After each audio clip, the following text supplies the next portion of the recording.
A very special episode of Military Monday. We have our guests, authors, and human badasses, Sarah Adams and Dave Boon Benton. Where did the nickname Boon come from? Everybody wants to know. Yeah, I want to know too. You're just given a nickname. Sometimes you know why, sometimes you don't. It could have been worse, so I'm thankful that I got the nickname Boon. I think a lot of it came from like a tactical prowess, if you will, kind of like whatever. Daniel Boone. So I think that's where it came from. But guys just give you nicknames. I just got a good one. I had my nickname. Mine was Ghost because I walk quietly and I would scare the shit out of people. I would just suddenly be next to them. I hate those kind of people who sneak up on me. Yeah, and I don't mean to sneak up. I just walk quietly, and I'm a giant. And then all of a sudden, people would just jump, and it was funny. But let's get into. We got a few minutes before we start the film strip. Introduce you to the audience because you've been with us before on Dangerous Military Nerds with Don Ecker and me. But this is special because you're jumping on here to watch and talk about the film. And I am curious as to what you guys liked and what you don't like in the film. When we get to those points, I want you to jump in and point something out. I want you to feel free, interrupt, talk, and we can pause the film if you want. And kind of get into the weeds of that film because the film is an emotional film. It's very emotional to watch for me. And anytime I see men and women in conflict and trying to stay alive and keep each other alive, it's something that really hits close to home with every infantry veteran. It's what we do. And you yourself, Boone, you were a Marine. That's where you started. And then you got recruited into the CIA, right? Yeah, but not right away. Okay. I was a Marine, then I went into law enforcement, then I worked for the State That's Department. right. You worked with SWAT, as I recall, right? Yeah. And how did the recruitment happen for you? And it was for GRS, right? It was, yes. Yep. Yeah, it was someone that I knew who contacted me and said, hey, we probably want you over here. This is probably a better fit for you. And Sarah, you were you right out of college, right? Yeah, I applied online right when I was finishing grad school. What inspired you to want to do that? Because so few seem to want to do that. My grad thesis was on Kashmir, and I couldn't think of anywhere else I could get a job. Did you speak foreign languages? No. I can swear and stuff in foreign languages. Some people get out of the way. I can cuss in 15 languages. Yeah, killing it. The good part is in the CIA, they pay like the best linguists in the world, so they're going to be better than you anyway. Oh, yeah. Now, I know that like in certain branches of the military, knowing foreign languages is very beneficial. Like in the Army, Green Berets tend to be the diplomats for the military. They tend to embed with the locals, and it's kind of a prerequisite that they are fluent in certain languages for wherever they're going. Those guys are deployed. Did you find that when you were in Marine Recon or no? I wasn't with Recon. Oh, I thought you were Force Recon. What was it you were with Marines in? No, I was with the Scout Sniper Platoon. Scout and Sniper. The Reconnaissance and Surveillance Section for the Maritime Special Purpose Force. Yep. But no, even with the agency, a lot of people do speak different languages. You're afforded language classes. It's just like in the military, there's different levels when it's really, really important. If you're not a native speaker, we're going to rely on the interpreters to really figure out what's going on. That doesn't mean that people don't speak multiple languages. A lot of us do. It's just the Turks are much better at it. Yeah, and you can also really offend the people that you're meeting with. Like I used to do detainee debriefings, and they wouldn't even like if an accent was from a certain part of their country. So you'd have to bring in like the right interpreter with the accent more local to where they're from. So there's a lot of nuances with language. Well, I know also with certain languages because, my girlfriend knows I speak terrible German. Oh, and she does. But I know that with certain languages, Japanese in particular, that one word said different ways has different meanings. And you can say something wrong and absolutely insult somebody. Right. Yeah, that's really bad in Chinese. Farsi. I don't know how difficult Farsi is, but what was that, John? That's really bad in Chinese. You can say the same word with a slightly different inflection and mean something completely opposite. in what you're trying to say. Yeah. We have the opposite thing in German, where one word can mean two completely different things, the same word, like pronounced the exact same way, spoken the exact same way, and it can be two different things. So you have to be very careful about formatting the sentences, so to speak, so it's clear which one you mean. That can go wrong too. And yeah, he speaks terrible German just to annoy me. His French is worse. Whenever he tries to pronounce a French word, I have to shut down my broker center so as not to get a headache. Well, I'm sure you guys will appreciate it. She says, your accent is terrible. I said, it's because I'm an American and I don't give a shit. He annoys me with that attitude. I'm just a jerk. I'm not going to try to sound like I'm German. But let's get into the aspects of the film. When did you guys become aware they were going to be making a film and that Michael Bay was going to be involved? That's a good question. Like I said, I was working, so I really wasn't paying attention to what was really going on publicly with the guys and, you know, the story in general. I really don't know. That's a good question. Well, you knew because the book deal included the movie. Yeah, but that was after the fact. So right, but you know, it was part of the book deal. Like they knew one going into the book that it was going to go into movie form. Maybe a year or so after the book. I'm not sure. That's interesting. Now, with Michael Bay, when you heard that Michael Bay was going to be attached to it, what was your general reaction to it? Surprised. I just thought of Transformers and Ninja Turtles and Bad Boys and, you know, over the top. And Pearl Harbor. You know what? Pearl Harbor was a great film if you took out the love triangle. Hey, you need love triangles. Just completely remove that and it's a great film. I don't know what they were thinking when they did that. But he's really good with military. It's the one thing Michael Bay likes because he's very respectful and appreciative of the U.S. military. And he's very passionate. Even in the Transformer films, look at how much love he gave the military in that. And so when I heard he was going to do it, I expected, oh my God, if they put a love story in it, I am so fucking walking out of this thing. But instead it was about the families, you know, and the guys, the family of the men, you guys, especially GRS, but it was also this thing that I didn't expect from it was the GRS versus the CIA element. How bad was that? So actually, was it as bad as what they show in the film? No, not at all.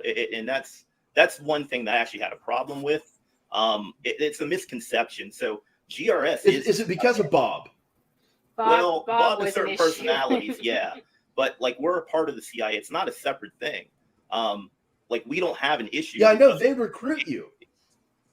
Right, but it is part of the CIA. Like it's not a separate thing. So like there's not a separation at all. It's just a different. But they make it look that way in the film. Right, because of certain personalities. Certain personalities conflicted with Bob. That's it. But we didn't have problems with the rest of the base. We actually got along very well. And even at night, we worked together as a very good team. Now, how far apart were the compounds? A mile and a half, maybe less. So, because it's kind of confusing in the film how far everybody was. Right. Because a lot of people weren't even aware. Some people that watched it that I talked to thought it was like all one big compound and they had to go from one side to the other. And I'm like, no, there was the American Embassy compound, which was not really an embassy, but it was an acting embassy. It was, it was like a consulate. The embassy was the capital. And then you had the GRS compound, which is where the CIA was and where you guys were stationed and slept. It was the agency compound, yes. Agency compound. And a lot of people, I'm serious, a lot of people have been confused by that. And I'm like, no, there were two different places, which is why you guys had to hump it to get over to the CIA to the consulate to get that bad news. And of course, you found Sean and pulled him out, but you never got Stevens out. And apparently he was finally discovered by locals. Yes. Pulled him out. But it was, I don't think it was, or you correct me if I remember correctly on this, when he was discovered, they did not defile his body like they did in Mogadishu. They actually took him to the hospital and tried to save him. Yes, he was found by supporters. Yeah, it was many hours after the attacks. Like most of the attackers left the compound like around before 11 p.m. and he was found about 1:30 in the morning by local neighbors, kind of nosy onlookers. Like the attackers were all gone at that time. Yeah, it's just they didn't have that in the movie, and I thought that was something they should have had in the film. They should have shown that. Yeah, there's a lot that's not in it. So you have to think about the events that took place and then how they had to condense everything, into an hour and 45-minute format. So there's a lot of missing pieces. Yeah, and that was one I wish they definitely had kept in, because I think it was important for the audience to know that it wasn't bad guys that found him. I know they wanted to create the confusion of when you guys learned that he'd been found over, I can't remember if it was over shortwave radio or regular radio, that his body had been found. Well, there that was he'd been found. Yeah, in real time there was. Yeah, in real time though there was confusion, because when they were notified that an American was brought to the hospital, they believed it was maybe a terrorist ruse at the time. So people didn't. Because that's in the film. That's in the film. And that was real. That's real. So they weren't sure. Is it the ambassador? Are they trying to set us up and get us there and ambush us? So there was confusion in real time. So I know story-wise that's probably why. Say that again, Boon. I said we also didn't all find out at the same time. Like, I didn't know he was deceased until we were actually leaving, heading to the airport. So some of us got accurate information, some of us didn't. Now, when Roan passed away, he passed away from his injuries, right? Yes, almost immediately. Almost immediately. Because I was curious about that. I was confused by some of the things that happened on film. And I think it's because two of the actors look so much alike when they're dirty that I couldn't tell which one was which at a couple of points. But never mind him, he's just racist. I would shut up. No, he's right. I will point this out that Tyrone's character actor, I've never met him, but he was trained by my boss, Del Dye. Nice. And I thought that was really cool, because I like feeling that little connection to everything. It's like, oh my God, he was trained by Del Dye. And because he was in the Pacific, James Badge Dale. Yes. Tyrone. And that's an interesting twist on the nickname, because calling him Roan rather than Ty is interesting, because that's usually where people go with Tyrone. Well, actually, so his military friends did call him Ty, and in CIA we called him Roan. But if you talk to his SEAL buddies, they call him Ty, so it throws them off too. And we're like, no, in the CIA he was referred to as Roan, so he actually had two different nicknames. That's wild. Okay. Nicknames. Did you think James Badge Dale did a really good job? I think he actually did an excellent job. I'm very fond of him as an actor. He's very pro-soldier. And by the way, I use the word soldier, and I know soldier tends to have a connotation of army, but the fact is any foot soldier is a foot soldier, and that includes Marines, anybody that has an infantry, door kicker. I tend to refer to them as soldiers. Are you okay with that, Boon, or are you going to kick my ass for it? No, I'm good with it. He doesn't love Secret Soldiers of Benghazi, so he's lying a little to you because he hates that title. I don't like that Kick title. his ass regardless. He needs that. That's interesting. Because I was a little surprised by the subtitle of the film, because a lot of people don't know that, like, Black Hawk Down has a subtitle too. It's Black Hawk Down, Leave No Man Behind. All right. But the fact is, at the end of the movie, they did, which I thought was ironic. But they just seem to just forget that.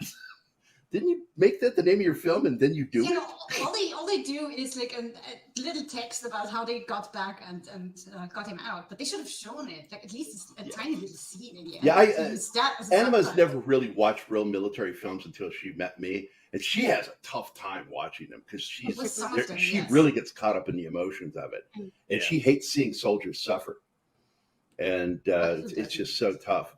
But I also thought it was interesting. Do what? I think I can take a lot more now than when we first started all this. She seemed to handle 13 Hours a lot better than some of the last films. So I think maybe we're softening her up or toughening her up, whichever one worked. Good. Toughening, you did. But going back to 13 Hours with the casting, Toby Stephens and Max Martini is the other actor that's in there too, by the way. I didn't mention him. But Toby Stephens plays Glenn Doherty. And what did you think of his performance? And do you think they respected his character? I think they attempted to, but that's not him.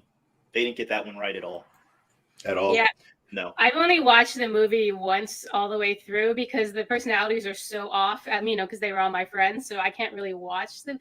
But the Glenn Doherty is pretty far off. Yeah. The actor did good probably with the script he had, but it wasn't Glenn's character. And the other thing is, you know, we were in Libya. They combined a couple of characters into Glenn's for the movie, so it's not exactly accurate. It actually combined 3 characters into his character. So you know, it changes the story for us a bit because we're like, well, no, that's actually this person, that's actually that person. So you know, it's just a little different. That's interesting because it's so ironic if they were even close to the facts that he died right after he got there. Yes. Pretty much. Within 5 I'm like, my God, as a grunt, that would fucking piss me off to just get there and get croaked. Was that tough on you guys? As far as the movie? Him dying so quickly? Well, like, so when I found out about it, he told me on the phone that Bub had died, and I got in this huge argument with him because, you know, Bub wasn't in Benghazi when I flew out that morning. And so I'm like, why do you keep saying Bub? It's not Bub. And I was like freaking out on him because I couldn't register that he actually traveled across the country. He got there before, yeah. So it was a huge shock to me because I had worked with Bub in the spring too, and it was pretty close to him. He actually was there longer though. That's just when he made it to the compound. So Team Tripoli made it to Benghazi, and they were there for a few hours before they actually got to our compound. Yeah, because I got to tell you, it's kind of confusing visually because it's dark one moment. They cut to this weird because Anima caught that. You would not see a sunrise over water in Benghazi. It's on the wrong side. It's on the western that city side. faces north and west. Yeah, north and west, and it's like they show that, but the sun's not up anyway. When they show the scenes where they're on the roof, that looks proper. That it's still slightly dark with the sun just starting to come up below the horizon. But they show a full sunrise before that. It's just confusing. It was visually confusing for people as how much time had gone by. But I think that's the biggest flaw in it is that the time issue, the constraints within doing a 2-hour film and trying to depict all those hours, trying to get everything everybody said. And apparently in the film, Boon is a philosopher for whom they love to quote. Other guys within the story just quote him all the time. So you must have been a really clever motherfucker. That's all I have to say. Don't I look clever? That's why you can't believe the movies, people. I love it. You'll hear it's almost like, what would Jesus do? What would Boon do? But you guys were a really tight-knit group, right? We were, yeah. And nobody had any of those. Was there any competition between the branches? No. Did it? No. See, I've never run into that in the military. I got along with all the Marines that I was around. And I loved being around French Foreign Legion guys. They were awesome. We don't even identify like that either. Like before we even get to do what we do, so we go through like a selection process, which is very long. And it gets rid of any of that, you know, like whatever you did, it's what got you to the table. Now to move past that, you have to be one team. So, I mean, that doesn't really matter where you came from. It's what are we doing right now? What are we doing today? Why was GRS created? A lot of it's classified, but it actually goes back to Somalia, to Black Hawk Down. And actually, I wondered if there was a connection. There is. There actually absolutely is. Yep, there's a very good book that kind of alludes to it, The Guardian, or The Guardians. Oh, yeah. And that gets into a lot of the history of before GRS and where GRS kind of came from. Even today, GRS isn't what it was when I was in it. It's constantly evolving. It's a different. I think my first experience of learning that there was military being inducted into the CIA was Jack Ryan, all the way back in the 80s when I started reading that because of Clark and Dean Chavez. Yes, yes. And Dean Chavez was like a hero of mine. I mean, when they started making the games, I always wanted to be Dean Chavez, the sniper. Don't do Chavez. We were watching Jack Ryan. He kept complaining about Chavez for like an hour because they didn't eat it. Dude, we're going to do a breakdown of that show. Not that word. We're going to do a breakdown of the new season on here. on Military Monday. I want you to come back and help us break down what was wrong with Dean, because I love that actor. I do too. I love that guy, but that is not Dean Chavez. It's not, and it bugs me. But anyway, we'll talk about that another day. But I want to get you on. Thank you. I would love a break from the Chavez complaining. Yes, and of course I want you there too, Sarah, because I like because they're dealing with stuff that the CIA don't do. Jack Ryan is an analyst. He got injured as a Marine in a helicopter crash, and because of his fucked up back, he took on a new job. And I think wasn't it Greer that brought him in, because they met through the military, and Admiral Greer. And Ryan eventually started teaching at Annapolis and wrote those damn books. And all he was an analyst. And don't get me wrong, every Marine's a Marine. You're all given the same 10 weeks of, is it 10 weeks, right? Basic. Boot? 13 weeks. God, man. Army gets gypped so bad. 8 weeks. Basic training. You guys start rappelling. You do all sorts of cool shit in boot. It's amazing. But I don't know, man.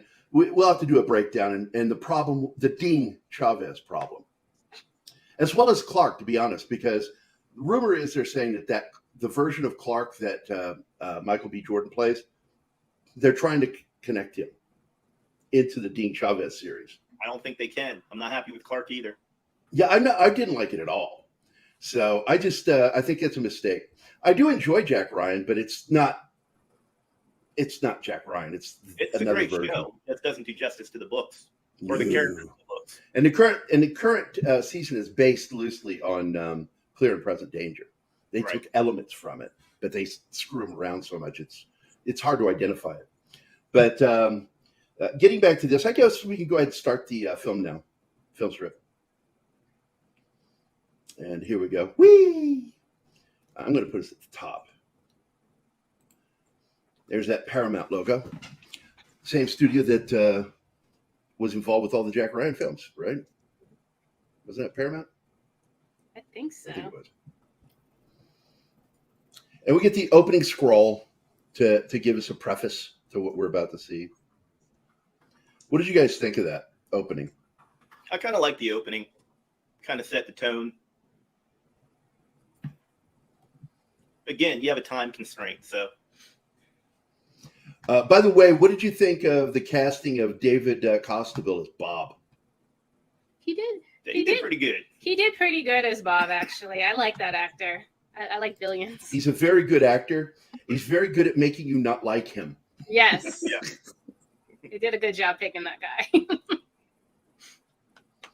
I do like that the film does kick to the dirt the whole video supposedly starting this uprising, and it's like, no.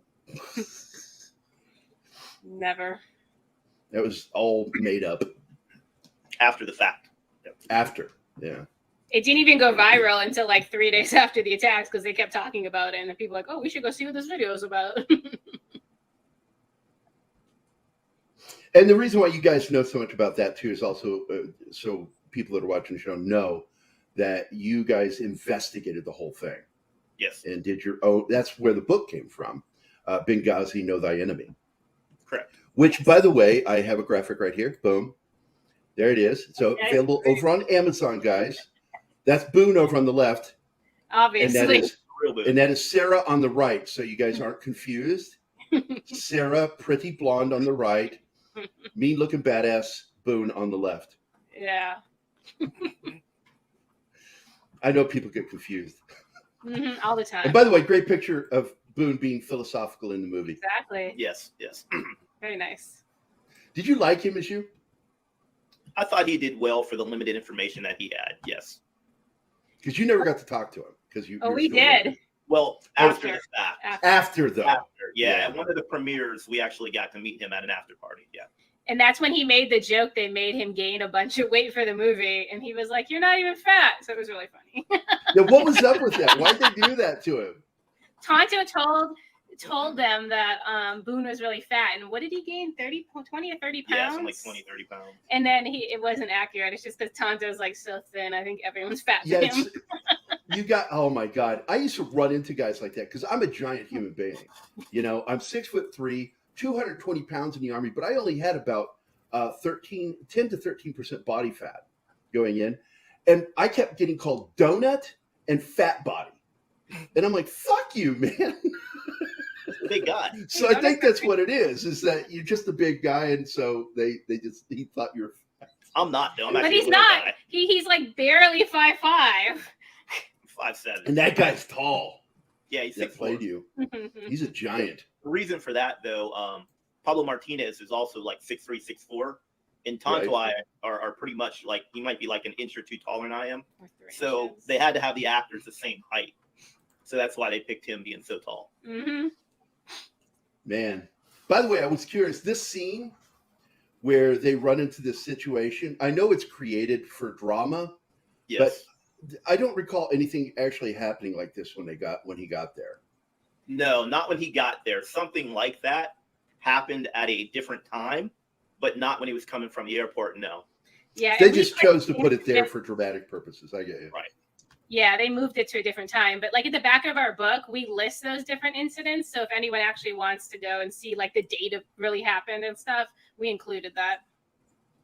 Oh, that's really good.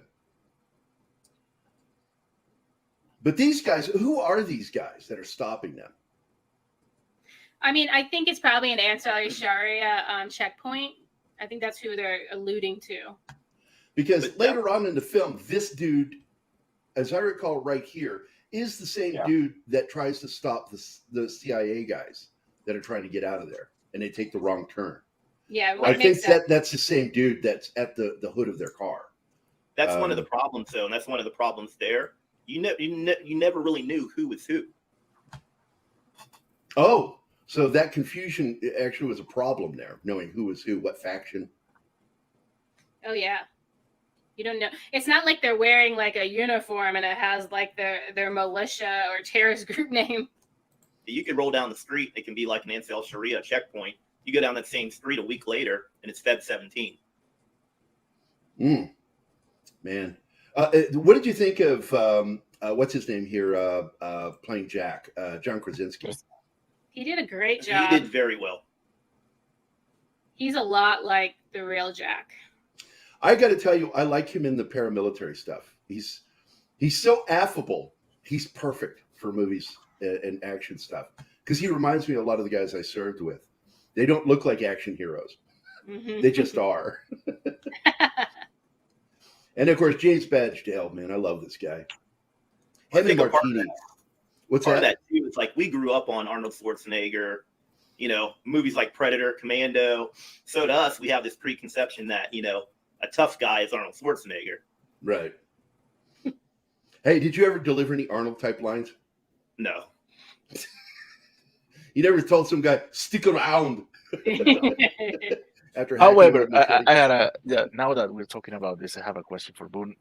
Did you really say the line to Tanto about I have a gun and I will use it? So yes and no. Some of the comments were comments that might have been made at other times, but not during that time. Or they might have been comments that are similar to some comments we might have made. But no, I didn't tell him that at that time, no. But I didn't have any problem telling him to stop being a clown. We did a lot of that.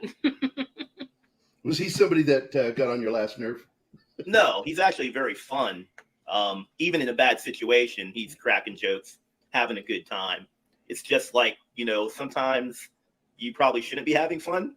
So you got to kind of reel him in every now and then. But no, he was always because fun. there's that moment when it was going into the third act of the film when he's up on the roof and he says, I'm not even scared. And he's kind of like really kind of weirded out by the fact I should be scared, but I'm not scared. Right. Because he believes that I'm not going to die. And was he like that? Yeah, all the guys are kind of like that, to where when you're working, you're working. You don't have time, and it's not the time to think about your morality, whether you're going to die or not. It's like, hey, you have a mission to accomplish it. If you're worried about being hurt or being killed, you're not going to be focused on accomplishing your mission. And that's not a tough guy thing. It's a professional. It's doing your job. No, I get it. My biggest fear was screwing up, Right. and hurting somebody or causing someone to be hurt. I was terrified of that. That's all I ever seemed to be scared of. Or letting your team down. Yeah. What about this? The kids firing off bottle rockets and shit to fuck with the GRS. No, we didn't have a problem with the kids. We actually got along with that entire neighborhood. They either minded their own business or they were all friendly. So we didn't have a problem with the kids. Wonder why they put that in there. I mean, did that never happen? The fireworks never happened. No. Kids being around or us talking to kids, sure.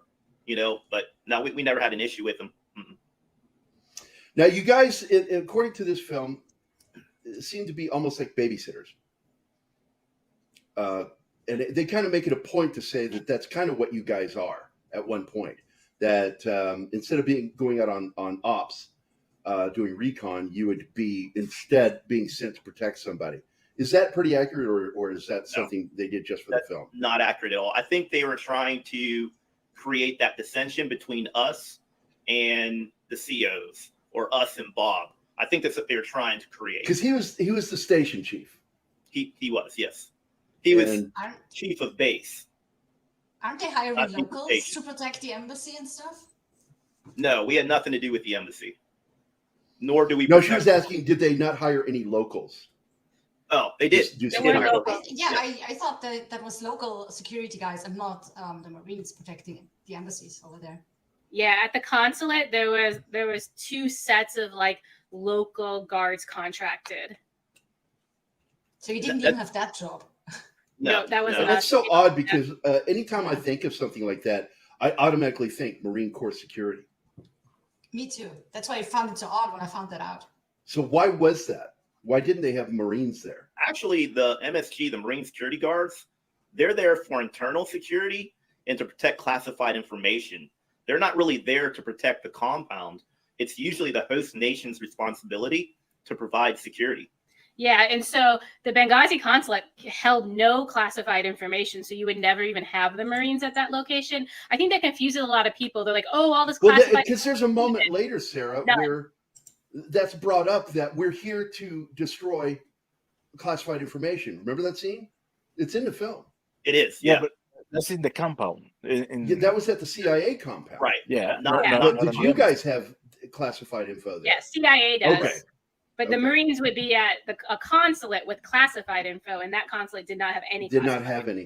No. So I always thought that Marines simply did security, because they did security on naval vessels. They ran security at the Pentagon. They run security at the White House. And I thought they ran security at all embassies and consulates. Nope. They don't. We were at plenty without Marines that even had classified info. Wow. Didn't know that. Now, does the film accurately just show the slow buildup of things? Or because it seemed to me like this shit was building up for a while. It was building up. It does in a condensed time frame. I know Sarah knows the date correctly, and she'll get mad because I don't remember it. But things actually started to happen almost 6 months out. Wow. So it's slowly because they showed a scene with Martini when he shreds that one. It shows it one time in the film that there was a warning. There were many. And he shreds it. Yeah, there were many warnings. So it was far more than that. Right, but That's you have to understand, like, that's not unusual for that environment. Several embassies were leaving and left, to include the Brits, leading up to that night. So, I mean, those are indicators right there. But again, for what we do, it's not abnormal.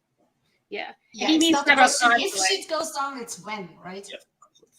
What's that? Now, in this scene, it's once again, they've got the GRS doing security on this pretend couple. Did that happen? I was saying it's not a question. What were they negotiating for? What were these meetings about? So they're clearly not clandestine, but they were for diplomacy reasons, right? No, they're not. So that's like a representation of what we may do. So that particular incident may or may not what happen. You did, but the kind of area. Yeah, exactly. So they're trying to piece it together of what we may do in that area.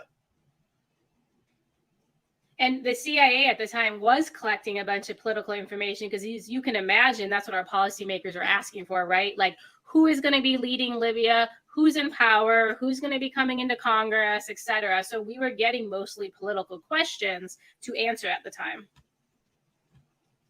And do you think it's well represented within the film of how Americans can sometimes, politicians can get this idea that everybody loves us and because we're here to help, and because we're here to help, they have to love us?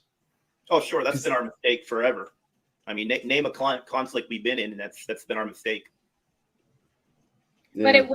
But in Tripoli, they did love us. Like if I rolled up to any kind of checkpoint and they saw I was American, they'd thank me, they'd stop traffic, they'd let me through. Well, they showed that at the end with the video strips, with the videos from the actual aftermath, where people are holding up, "We love America. We are so sorry this happened." Yes. Yep. Yeah, 20,000 people attended that protest after the attack. So that was a lot of people for Benghazi. So this begs the question, were these foreign adversaries that night? Some. Because you told me it wasn't one faction, it was two different factions, two different groups. Yeah, between the consulate and the annex, yes. So the attack was planned by an Egyptian, right? The head of Al-Qaeda, Dr. Ayman al-Zawahiri. So he obviously used mostly attackers from Benghazi because there were so many, but we had attackers from all over. So from Egypt, from Algeria, we had some Europeans, we had 2 Canadians. So it was a mix, but the majority were Libyan. And that's something a lot of people don't realize. It's like, this wasn't a Libyan thing. This was an Al-Qaeda attack.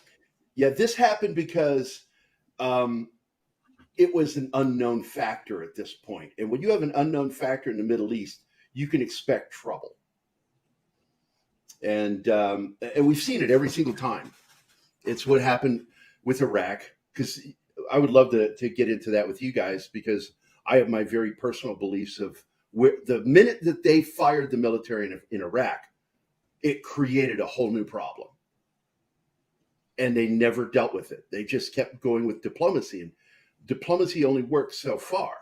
If you've created a whole group of people that are now unemployed and unhappy, you're going to have problems. And the insurgency before that was foreign in Iraq. And then suddenly it became internal because we fired everybody from the Iraqi military. And here in Libya, though, God, Libya is so fucking weird. When Gaddafi was there, I had to tell Anima that he had the joke in the film about him having hot female guards was true. That wasn't just a joke. It was true. No, he felt so beloved and so unafraid in Libya that he got rid of all of the male military guys that were around him and only hired beautiful women. Yeah, but he like raped them. It's not like it was a situation where really protecting him. They were like a harem. It was his harem. You left out that little detail, Gary. Well, I don't want to tell you all the rapey stuff, hon. Sorry. I leave that shit to Sarah. Mm-hmm. So this is the briefing scene with Glenn. Was there a briefing like this? Is this a tax? Is this a technical operation? The talk? Is this the technical operations center? No, that's not talk. No. Mm-hmm. A briefing would have happened. A briefing did happen, but not like this. And again, Glenn wasn't a team leader. You know, they combined that character. We did have a team leader from Tripoli, but it wasn't Glenn. And you're not allowed to say who it is. That briefing never happened because the team leader and Bob, they never had a discussion prior. And then when the team leader did arrive at the CIA Annex, him and Bob had different views of what the plan was going to be. So there was no pre-briefing between GRS and the COB for sure. Now, in the film, they make it look like you guys were demoted by Bob to being babysitters. Did that happen? No, okay. That didn't happen at all, no. And what about the mustache guys? Was this true? Who was the mustache guy? The DSS guys. Those were. I'm sorry. I know who that is now. I'm sorry. I actually really like them. They're nice guys. I don't remember any of them having a mustache, though. They're having a mustache contest, and I love that. I can't remember that. They didn't have one. I don't remember that either. No. That is a thing, though, especially in law enforcement. It's like the No Shave November, and they all Right. grow out like these crazy mustaches. But I don't remember those guys doing that. Yeah, and they would do that in CIA, but nobody in Benghazi at the time did it because, like he said, it was too early for that. They do it in November. That's cool. So, so they make a point to show these guys. I am really confused as to who these guys were and what their actual function was. What were their jobs? So they were actually diplomatic security service special agents for the Department of State. They're responsible for the protection of the ambassador and to supervise the local guard force there. So they're good at security, law enforcement aspect. Were they combat effective at all? A few of them were actually combat vets from Iraq and Afghanistan. Okay. So they should be, but they lacked a high threat training course that was normal to go to a high threat environment, and the State Department kind of laxed on it and dropped standards. So they didn't get that portion of it, but they still should have been very capable. That's interesting too. Because I will tell you one thing that's film Also, is nothing really... kind of came from Djibouti, so I don't know. Whatever that was in the movie, that's not factual. Oh, okay. This guy, he's Middle Eastern. He works as an emissary or as works for the consulate. And I love that scene where Bob tells him, "Don't get in the car," and GRS says, "Get in the car." And he gets in the car. Translator, the interpreter. Yeah. Okay. Is that what he was? He was a Terp? Yes, Okay. that actually happened. Okay. I thought that was cool. Don't get in that car. We kind of forced him to come with us. He didn't want to. They kidnapped him. Yeah, but he was probably the bravest guy there. So yeah, he's a good dude. Now this is a crazy scene, but it locks in that whole gesture. Was this a real thing? That was a real thing.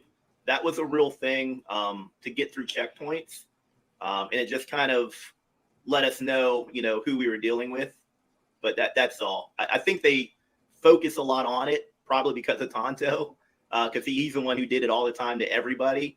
So I think they overemphasize it though. But yeah, it was a thing. Dramatically, it's a really great moment when he does that to that guy with the mounted 50 in that tech vehicle. He did do that. And Yeah, does that happened. this, and the guy does it back, and he goes, "Hey, I think they're friends." That was a great moment in the film. That was funny, yeah. Yeah, Anima liked those parts. She, her real name, by the way, is movie. Danny, my girlfriend. She's not actually Anima, but that's her nickname. And Danny. I'm so That's used to calling her That's that. my internet persona.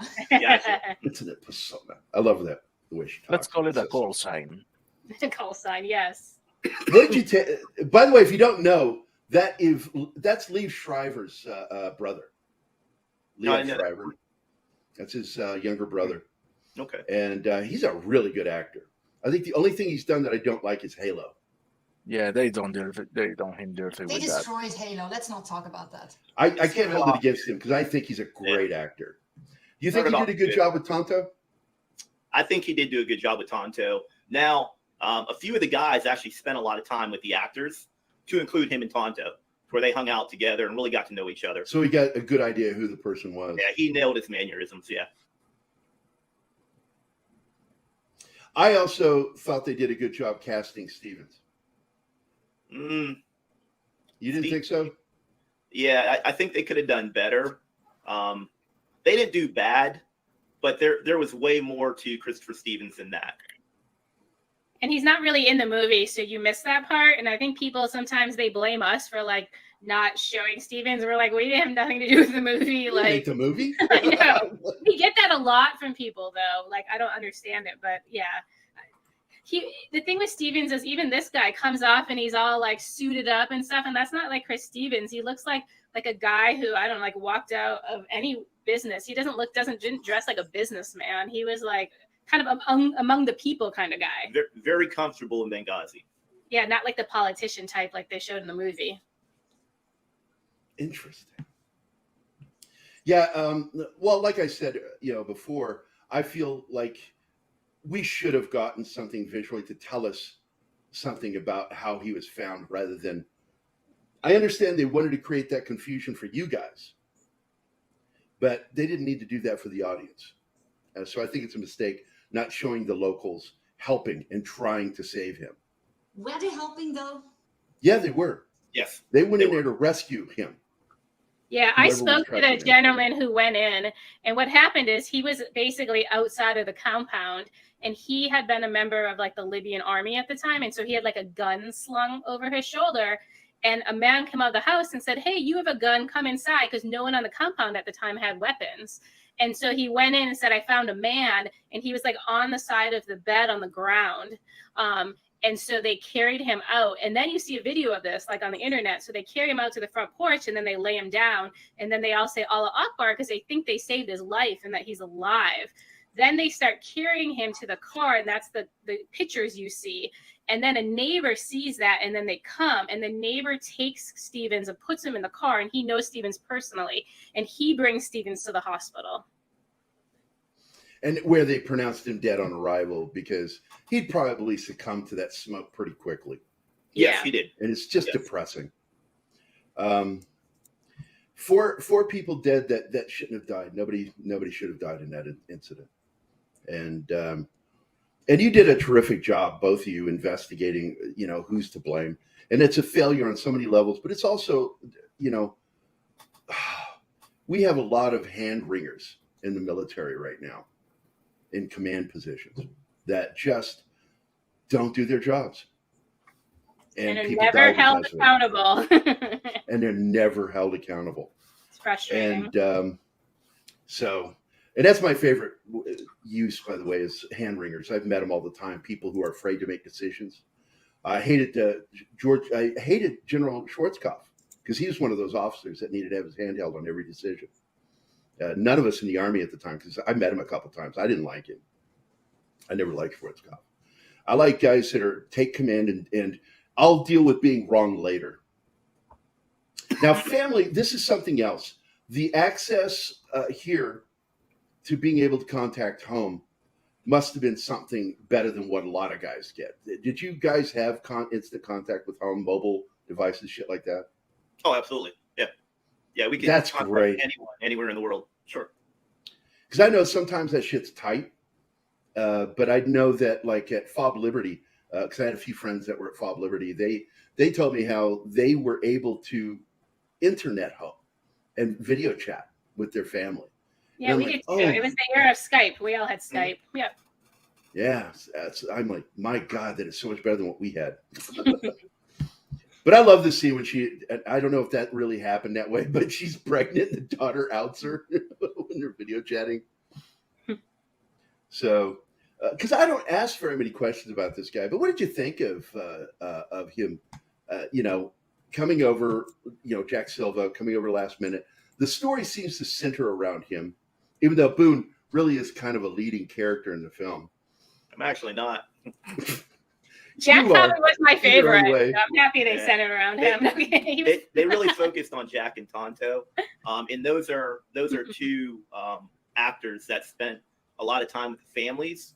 But that's the thing; it really hit on those heartstrings, telling the human story, the human side of it, and that's really what they wanted to do with the story, was to get into the human side of the guys and the human side of the story. So that's why they kind of focus on that so much. And I like that, because I got to be honest with you. Most films tend to focus on the grabastic aspect of soldiers, which is great stuff, by the way, because there's nothing more grabastic than a soldier, because that's all we do. We're talking shit all the time. I couldn't imagine you doing that, Boon. You seem like such a genuinely nice guy. No, we clown around. I know. They didn't talk shit much. Like in the movie, none of them talked like that. It was very professional. Yeah, we didn't talk shit to each other. We would make jokes with each other, but yeah, we didn't talk shit to each other. No, but we did around a lot. And that's really what the grabastic humor. What I mean is that we're constantly joking about what we do, and I was also personally, I fucked with all my guys that were. It's a coping mechanism. Yeah, but humor gets you through a lot of it. It does, and it did that night. We laughed a lot that night, actually.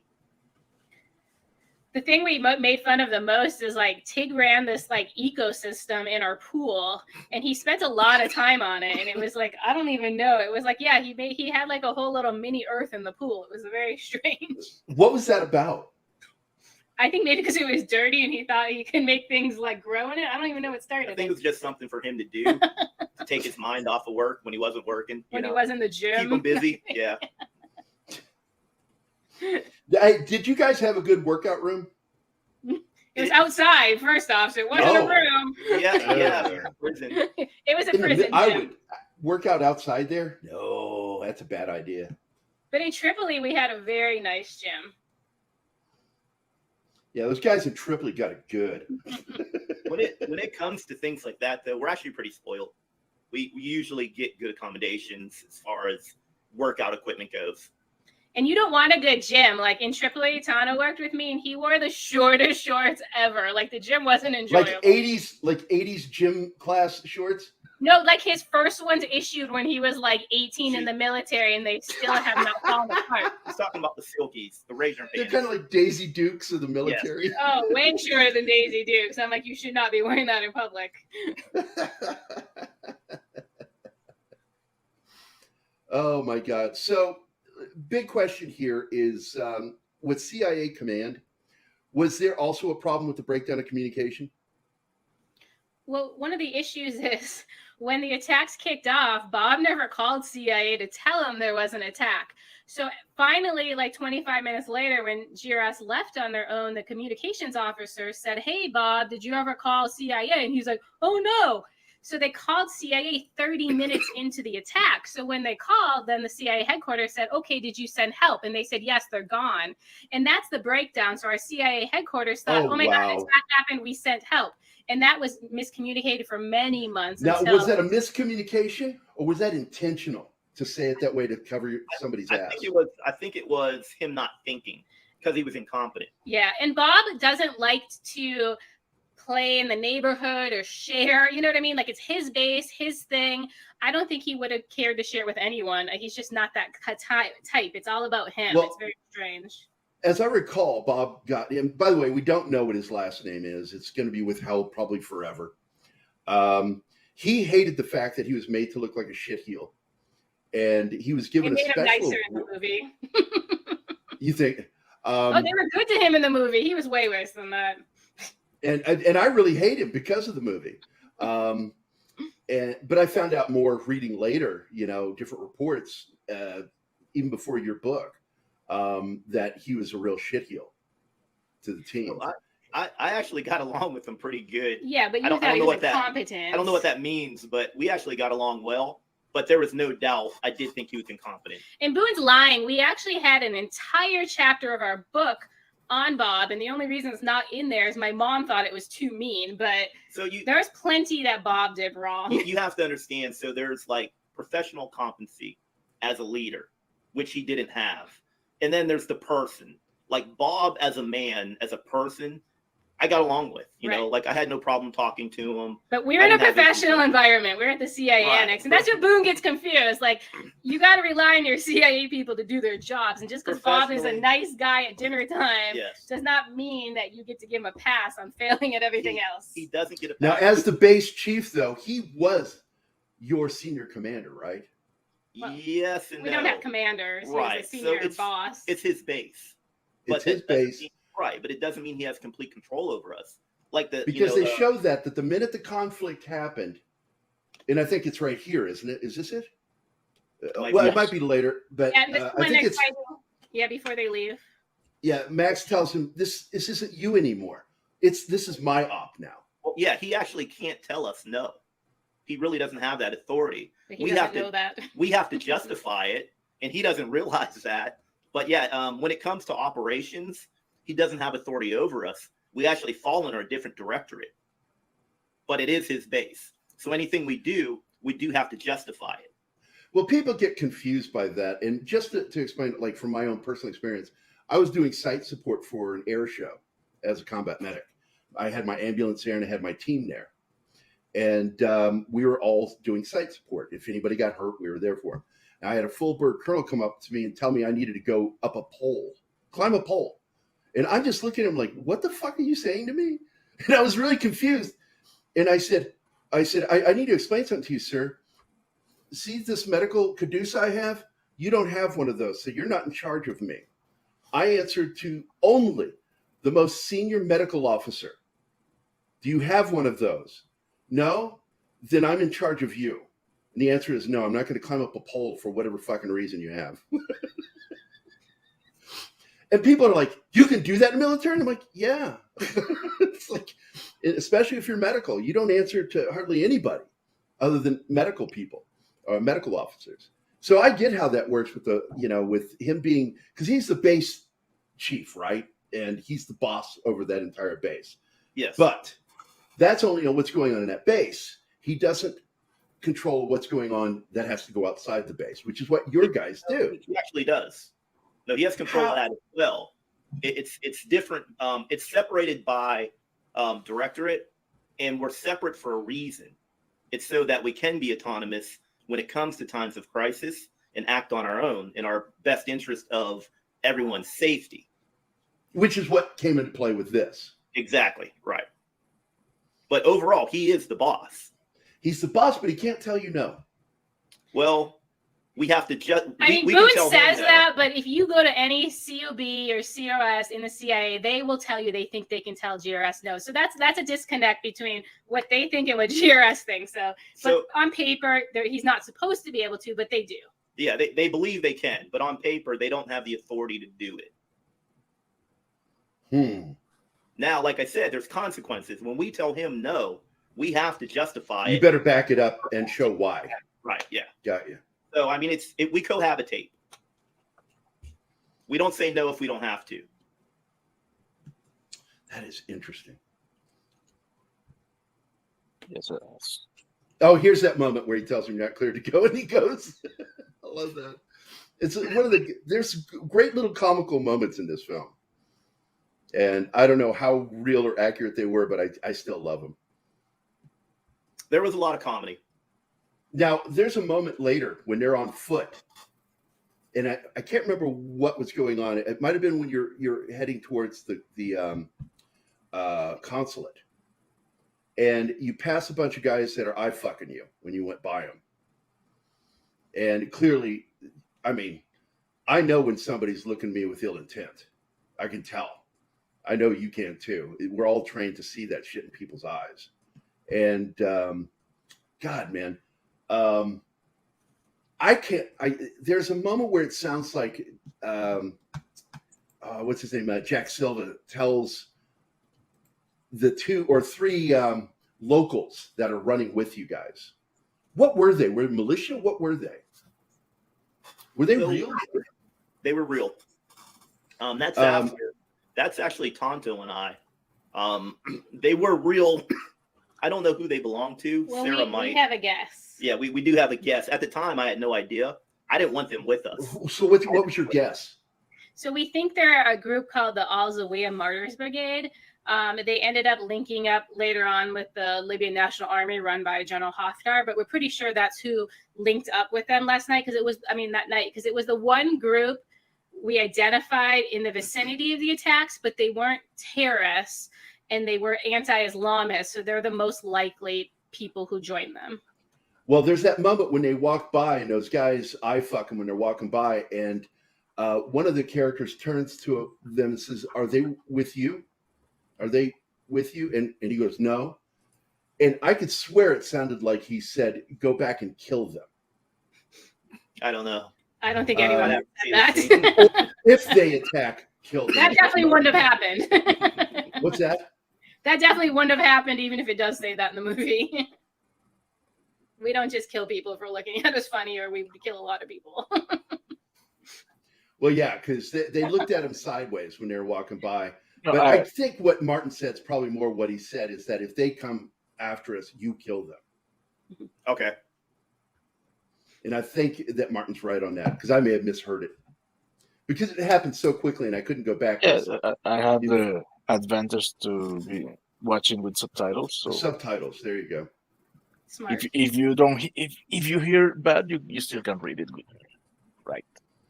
Yeah, and there of course is the actor playing Boon, We just saw. I never get camera. subtitles when we watch stuff. I'm all on my own. No, I use subtitles, but in English. Don't you mean English? No, Ingirizu. Stop fucking with the If you're going to be guy. racist wrong.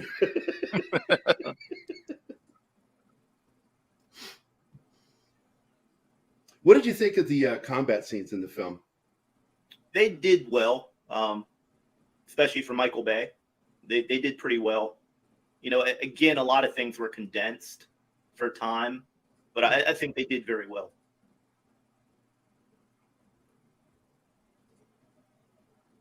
I like those scenes in which people is that the big firefight and they're just watching soccer. There's something, I don't know, that I really like when I see it is proper weapon handling in a combat situation when people are moving around each other. I'm like, there's safe ways of moving around each other. You're trained to do it. And I liked it in the film when one of the characters walks around Silva's character. Silva raised his weapon up. And it's like safety at all times around each other. Because so often you see some lazy shit where guy has got his weapon aimed at the guy in front of him. And I'm like, Jesus Christ. You ever heard of low ready? Just put that weapon down. You can see Tanto saying every now and then, please don't. But he gets after point at me. he gets after those guys you were talking about, the three guys. Stop pointing the weapon at me. And he also And does the it with interpreter too. the interpreter. Amal was Stop pointing at the me. shit. We have a question here for Boon and Sarah. Mhm. It's from our friend Deleted Scenes. The question is, such a chaotic situation. Chaotic. Oh, okay. Please do it. Such a chaotic situation. Exactly how many groups were on the ground that night? Sure. Now, So, Stephen, I'm going to guess that you're wanting to know good and bad. So could you give him both? well, there's not really any good, so we'll just go down the bad route, and then I'll give you maybe the one good. So for groups, there was core Al Qaeda, so that's the Al Qaeda based, in Pakistan, Afghanistan. There was Al Qaeda in the lands of the Islamic Maghreb, so that's AQIM, that's their North Africa branch. Under that, they had several factions under AQIM. And then there was Ansar Sharia. It was a local group in Benghazi. It was an umbrella organization. They also had a separate branch in Darna. So Ansar Sharia Darna was there. There was, who am I missing? There was a lot of historic people connected to the Egyptian Islamic Jihad, because a lot of people were connected to the leader of Al Qaeda. So over the years, they fought with him when he used to be based in Egypt and when he was based in Afghanistan. So there's a large number of terrorist groups. And then the local militias that had terrorist groups, that would be 17 February Martyrs Brigade. They attacked us. Another one was Rafala al-Sahati Brigade, and they also attacked us. And then the last one is called Libya Shield. They're the ones who were involved in the mortar strike on our annex. It was directed by their leader. And then that other group I told you, the Rafala al-Sahati Brigade, it was a cell within them that was the mortar team. On the positive side, because there were two mortar teams, right? Two different factions. It seems like there was two mortar teams. They're all the same people. We were told it was a 10-man team. This isn't in the book. We just identified the team in the last few months. So we still have to actually identify all 10. We only have a partial name of one right now, but it was 10 individuals. So as good guys in this fight, of course, GRS. Yeah. And then, really, of course, there's only like essentially three good guys. There was whatever group joined him in Tonto, which we think was the Al-Zawiya Martyrs Brigade. Right. The Libyan intelligence service, they showed up at the consulate just to kind of figure out what was going on. GRS didn't really know it was them, so they didn't really interact and they didn't really talk to each other. And then there was Gaddafi's Libyan military intelligence. So they came in at the end, and that was the big convoy, and they were an underground Gaddafi loyalist unit. Now, as far as Americans go, obviously it was GRS Benghazi, and then it was the State Department DSS guys at our compound, and then we had GRS Tripoli, who showed up later. Now, this guy right now that's on screen there, what does he represent, and why is he on the phone, and who is he on the phone with? Because that was a problem in the film. They were like, who are you talking to? I think that was to show that at several times we encountered people on the streets who kind of seemed like they knew what was going on, but not really. So I think that's just a representation of some people being involved but not being involved. But we have a really good example of a phone call that occurred during the attacks that did have an impact. So while the attacks were going on, outside the compound was a terrorist named Wissam bin Hamid. He ran the Libya Shield group, and he got a phone call that said, hey, Americans are sending a rescue force in from Tripoli. Will you help support them when they arrive? And he got really pissed, thinking all these Americans are coming in. And that is when he decided to put the mortar attack in place. And he actually basically yelled into the phone, I'll kill all of them tonight. So it was that moment in that phone call that made him to decide to do the mortar strike. It was never planned prior to that. And that's what I was curious about, because that when they show that car pull up outside the compound, and you guys see that car pull up outside the gate, and the guy has a mobile phone, I was assuming that that's when he was giving the GPS coordinates of where the compound is, where the mortar is. That's what they thought, but the person who ended up striking the compound knew exactly where it was. He wouldn't have needed to have He that already done. had him. Yeah. He already had it. Okay. We had a walker also. We had someone on foot, and we thought they were pacing us, but no, they already had the coordinates. I think they were just probing, trying to get. How long do you think they'd had the coordinates?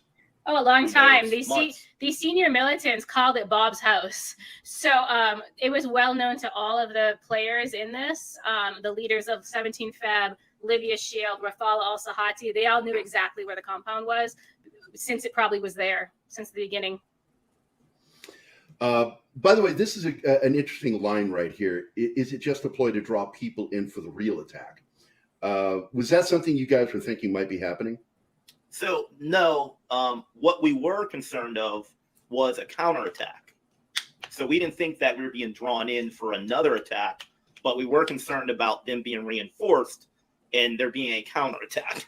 And then the consulate, there was a counterattack. You know, you'll see it in our timeline, but there was one counterattack on the consulate. And then, as you know, there was a second counterattack on the State Department vehicle when it was fleeing. One thing we really did have that they didn't account for was the element of surprise.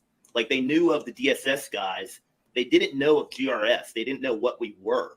So when we responded with the capability that we had, that actually threw them off, and we took the initiative. So they weren't expecting GRS. They weren't expecting you guys to be there at all. I think they thought that we were like State Department. I think they thought that we were just like... they didn't know. Okay, got it. They didn't realize what we were. Yeah, because all the insider threats were based inside the consulate. There was no insider in the CIA Annex. So all the insider reporting is, here's their capabilities, here's their weapons, and then they probably just assumed the CIA building was set up the exact same, and that was a big failure that they didn't have an insider there to give them correct information.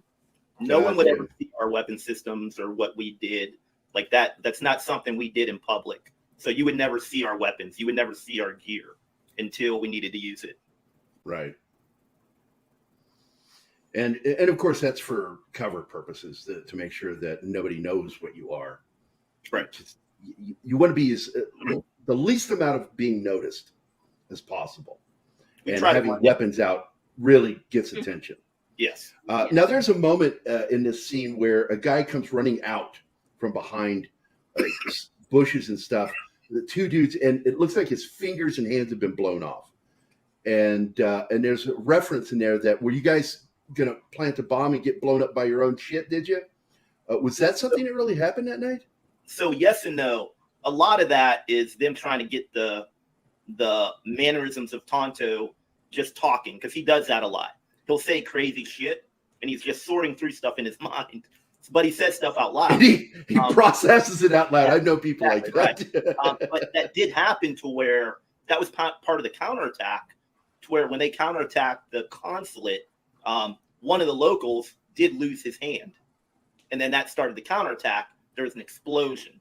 So again, they consolidate a lot of things and a lot of time in the movie, which they really don't give you context to.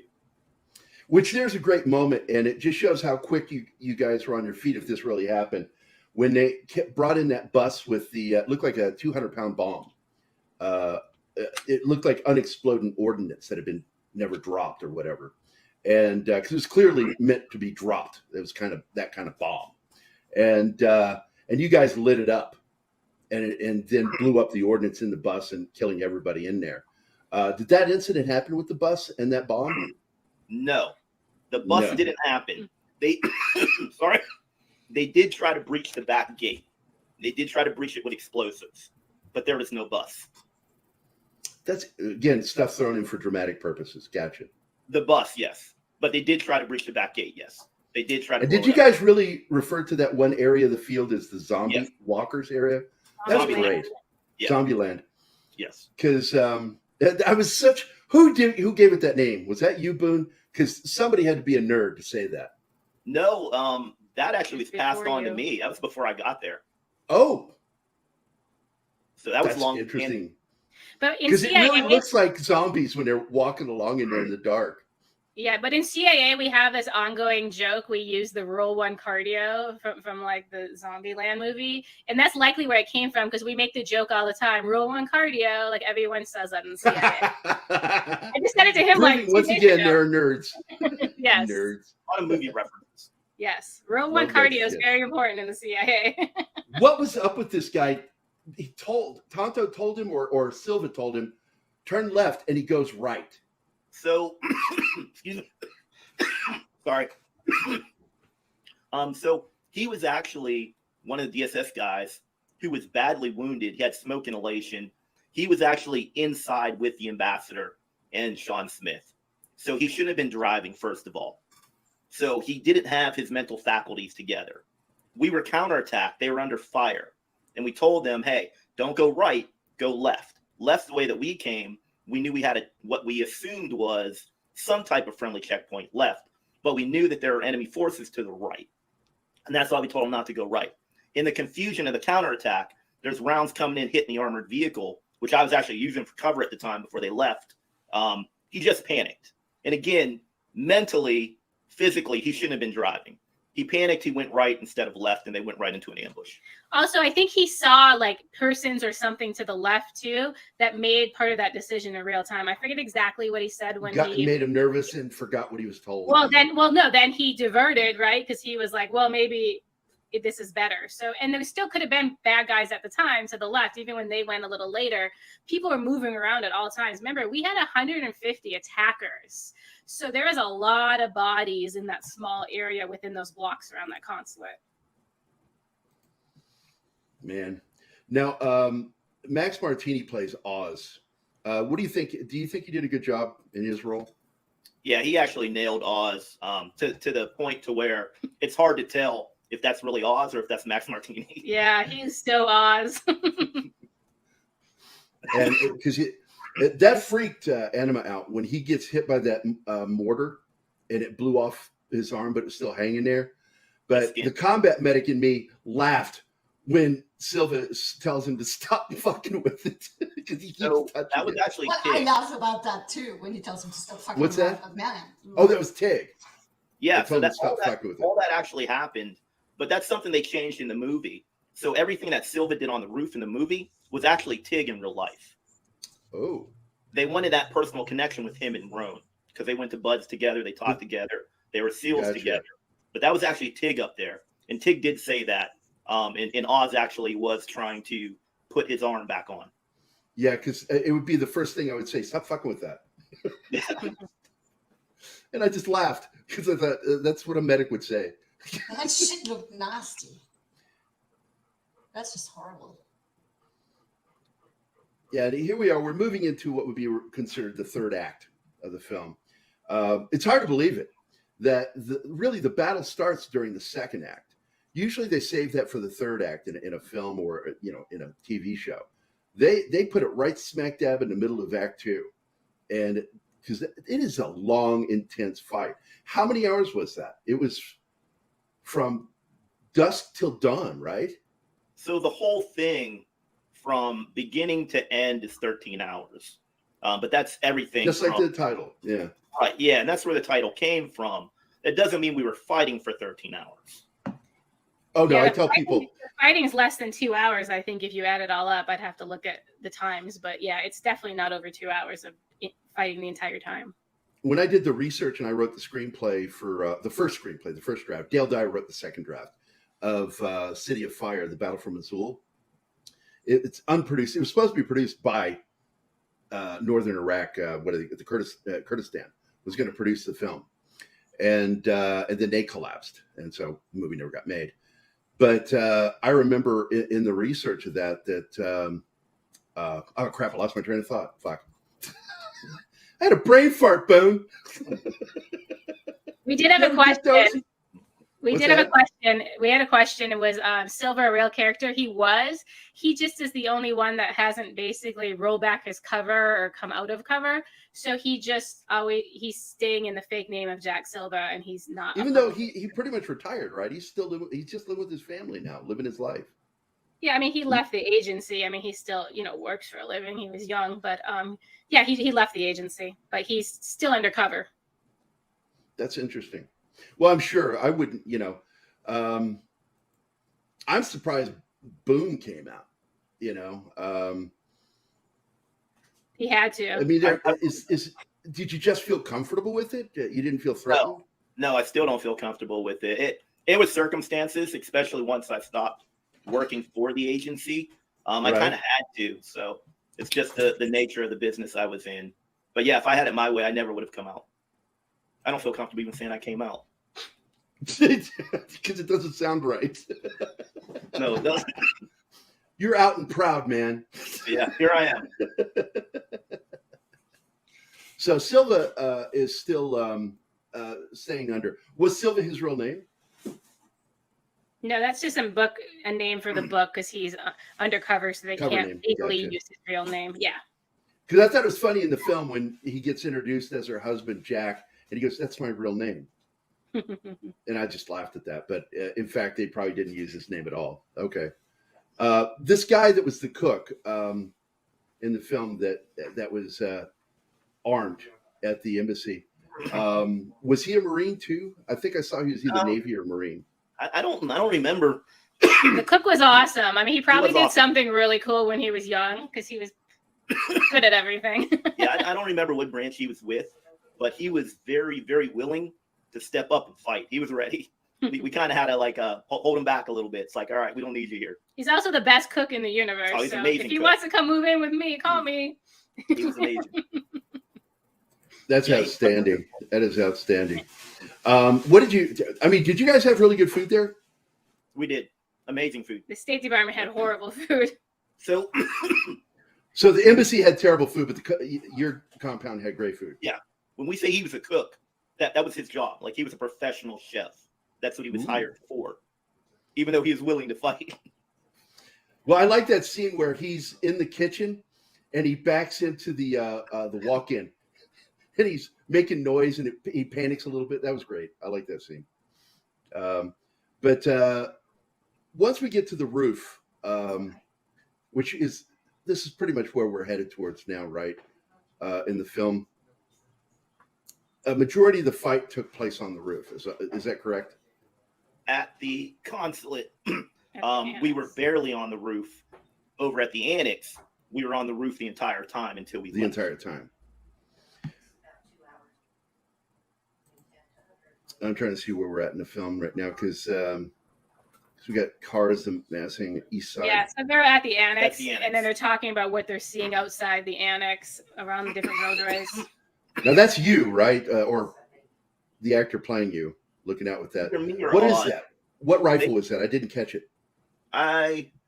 Is that a Barrett? What is that? No, I think it's not a a Barrett. 417. The things that are in the movie may not be accurate as to what we were actually using. Because we can't share what weapons. Because we that's confidential. Gotcha. Yeah, this is why when you guys called that Zombieland, they look like zombies walking across that field, and I just thought that was a beautiful nickname. This is also the scene that's copied in Call of Duty. Yes, it is. Yep. And I got to say, it was absolutely one of my favorite moments in that game playing it. I was like, oh shit, this is awesome. It was freaky and scary at the same time. I enjoyed The only playing big it. difference was in the game, they didn't have night vision. You guys used night vision in that, I'm assuming. Yes. Just like in the film. Sorry, the dog crawled behind us when the storm started. Now I think he wants out. You got a big old storm.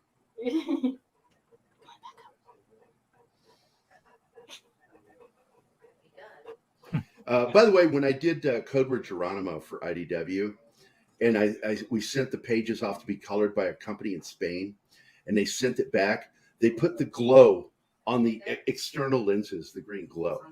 Okay. And I got so angry. I'm like, do you not have any tactical awareness at all of anything military before you color it? Like, no. So I had to go in and fix like 25 pages of night vision, nogs, Right. how they're lit and how the light is on you, not coming out of the lenses Right. for everybody to see. I'm like, they would see you. Defeat the purpose. Yeah, completely defeating the purpose of what they're for. Now, back when I was in, we had the old school nogs. It was just a step above that Starlight stuff that was back in the late 70s going into the 80s. The shit you guys, oh my God, got with Come a long way. Oh, you have the ability to even get something akin to depth perception because both eyes are involved. Yes, and I always loved that. But firing, and I'm curious about this. I've never fired a weapon with nogs on. What is that like? How does that affect your aim? It doesn't. There's different ways you can do it. You can do it with an IR laser, which you can only see with the night vision. Aim with the dot. Right. Gotcha. Or you can do it passively through your optic. A lot of the optics now are set up to where they'll have an IR reticle. So you can do either one, but it doesn't affect it at all. That is really cool. That is really cool. Oh, there's Boon. Yeah. Did you say that? Did you say that guy sticking his head up was a mistake? Yeah. There was a scene to where Tonto and I verbally said, "Hey, why is he doing that? That's a mistake." That did happen, yes. There's nothing more awesome than somebody doing something stupid on the other side. They did a And lot. by the way, that's what I was going to mention with City of Fire. When I did the research on the battle, and I'm friends with all the guys that were in the battle, that it was 8 hours. It's always listed as an 8-hour battle. I said, actually, it was 8 hours long, the event, but the actual fighting was about only an hour, but it was intermittent. And and I even wrote it into the script where one of the guys goes, "Are they still up there?" He goes, "Well, stick your head out and see if they shoot." And he did. He stuck his head up out of the air guard hatch on the Striker, and they took a shot at him. He goes, "Yeah, they're still there. They're still there." So the battle's still waging. There he is. Yeah, that chef. Was he a black dude like him? I can't tell you that. Okay. Why would that matter? It's confidential. If it's confidential, I'm cool with that. If people still stayed undercover, like even if we give up little details about who they are, people can maybe identify them. So we like to respect people who are undercover for obvious reasons. No, I get that. You go to jail. Yeah. I did joke the other night. I said, I wonder if this female agent here was based on you. No, she drove me nuts. It's not me. Oh, she was so annoying in this film. She's way worse in real life. Oh my God. Oh, for the actress or the real person? Real person. Oh, no offense to so the it's actress, not just I don't the think actress that was annoying. The real person was annoying. She had to be annoying. Okay, got it. But how do you think they did with the design of the compound and the consulate? Pretty accurate? They did very well. Yeah, they had pictures. They actually, I guess from what the guy said, they rebuilt the compounds, I think in Crete. No, it was in Malta. Malta, okay. It was in Malta, yeah. Yeah, so they actually rebuilt the compound to scale, which was pretty good. And they did it based off of pictures from, I guess, Google. Yeah, you can still see the compound really well on Google. So, by the way, curious there in that moment, did Glenn threaten them if they didn't take them, or did somebody threaten them? No, none of that's correct. No. So what happened is there was an individual, a CIA officer who talked to that pilot earlier in the day, ironically, because CIA was looking for an airplane to use in country, mostly to go south with. So then the attacks happened. He called back the same individual and said, "Hey, I know we said we needed to use a plane. Well, now is the time. And the guy's like, what? And that's how they got the plane. So they luckily just had a meeting with him for the first time. Why didn't they leave that in there? Because that's a more interesting story. It is. And that's the individual who ends up being Team Tripoli's interpreter the whole night of the attacks. I'm not even sure he's in the movie. He's not in the movie. Yeah, he's not in the movie. I somehow don't think this scene happened. That this was for dramatic That purposes. reeks of Hollywood, Yeah. Yeah, I don't know if we say the fear of God. Yeah, I wasn't on the roof with him, so I don't know what was said between them, or downstairs. I don't know. Oh, there's your counterpart. Now they might have said how the Jason Bourne's downstairs. That we did say. I could see We that made being several said. references to that, That would be factual. How did you think they did with the Turp? The good casting? They did good with the limited knowledge they had. They did good with him. Now, if you didn't know this, I'm friends with Fahim Fazli. He was he's a Hollywood actor from Afghanistan. Awesome. And he escaped Afghanistan with his family. It took a long time to get them all over, but they eventually, 15 years it took to get them all out of Afghanistan. And then when the war broke out, he quit Hollywood and went to work with the Marine Corps as an interpreter and served in Afghanistan with distinction. And he's a very close friend of mine. Anima is in love with him. She loves him.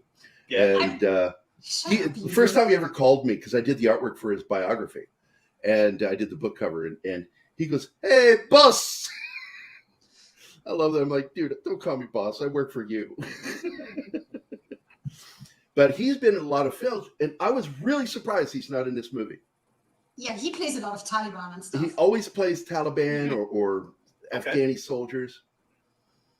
And he's used, even in Call of Duty, they paid him once, and he's in all of the Call of Duty games that take place. Oh, in he the could have brokered a better deal. Oh, I told him that. You got screwed so badly, dude. He goody. Is that not my voice? And I went, yeah, that's your voice. He goes, again, they did not pay me. But they had him in that one movie, I forgot the name, where they go on horses, and he plays one of the leaders. 12 They Strong. completely Originally called the Horse Soldiers. Yeah. And but they changed it to 12 Strong, and he's a Taliban fighter in that film. we were watching for the scene. And I feel bad when he's in a movie that I hate or a show that I hate. Like he's in that one. What was it called? Anime? Echo 3. Echo 3. God, what a terrible so show. bad. Jesus Christ. They don't know how. They 3 do not know how operators' families work in that show. It's just everybody's terrible. They're all terrible people. There's not one likable person on that show. And then they're carrying their weapons wrong. I love it when we talk over each other. Thanks, honey. I know, and then he gets shot in the back. Yeah. Oh, we watched that and yelled at it a lot. But if you go back to the horse soldiers, they're actually working really hard to save their assets from that time in October of 2001. So they have a nonprofit. It's called Badger 6. And they're trying to bring back those families from all the way back to 20 years ago. So, if you want to take a look at it. I think they have something at the end of the film about that. And that latest film by Guy Ritchie. Covenant. Oh, my God, what a movie. Yeah. Did you guys like that? Yeah, we liked it a lot. It was better than I thought it was going to be since it was based on fiction, but it was done really well. Like, it felt factual. It felt like it captured a lot of relationships in there. Correct. Yeah. And I like the fact that he says, I'm not a translator, I'm an interpreter. I'm Right. interpreting. And I'm like, oh my God, what a great line. Mm-hmm. Boon again. It's the bus scene that didn't happen. Bus, yeah.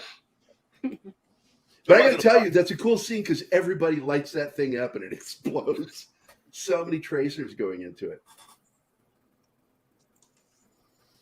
And by the way, we just watched a little over a week ago. We watched Audie Murphy's biographical film, To Hell and Back, which it's very factual, but it's not accurate at all.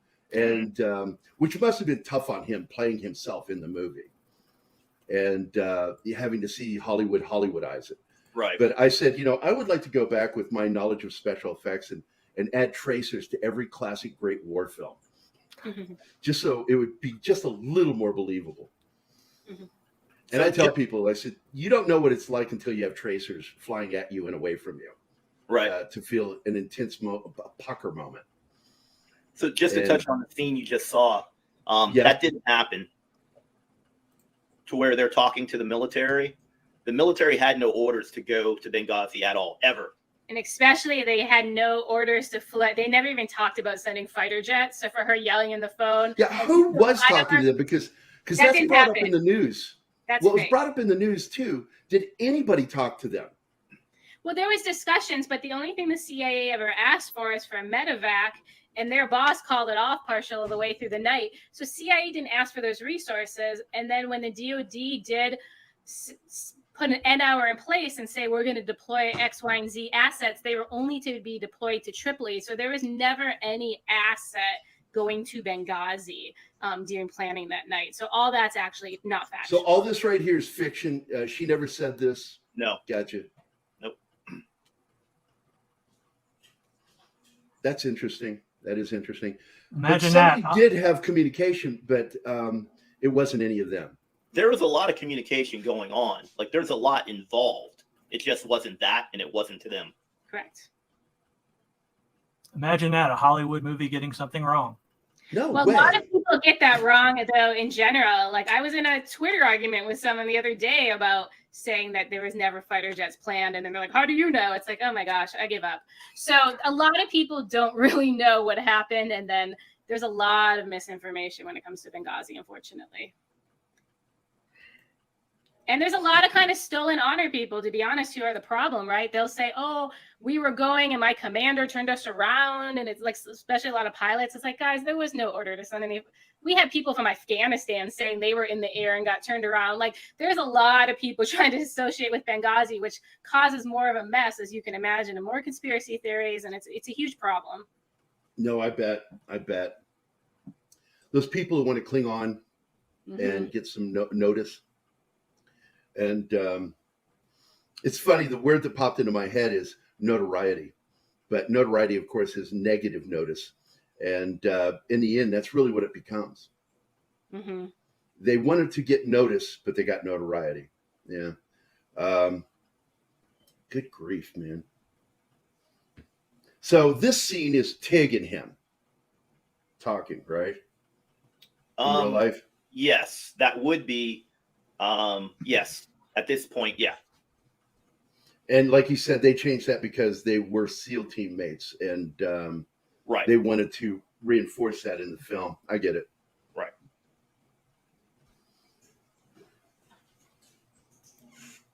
How many of the guys were family men, or were most of them family men? Well, yeah, I mean, it's pretty well known that most of them were family men, because if you remember, Bub was like the key single guy. And remember, they weren't going to pay his death benefits because the death benefits were written only to go to families. And his family actually had to fight that in the courts and got the law changed. Oh, good. Yeah.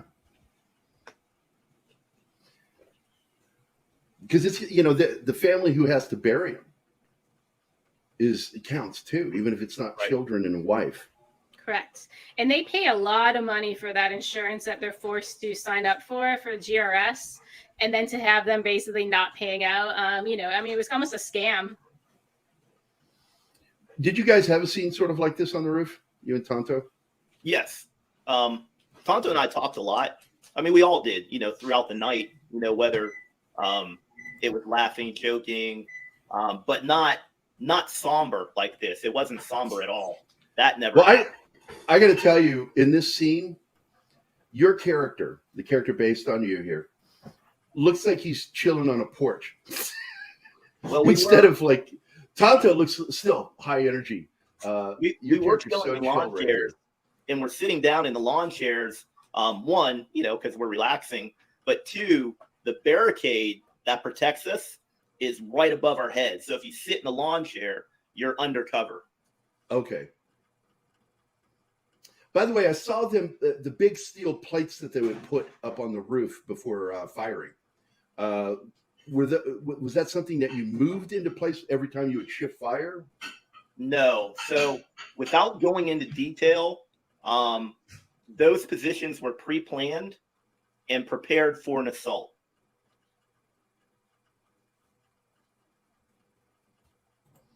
And there's one of those tech vehicles. Was that a 50 on the back there?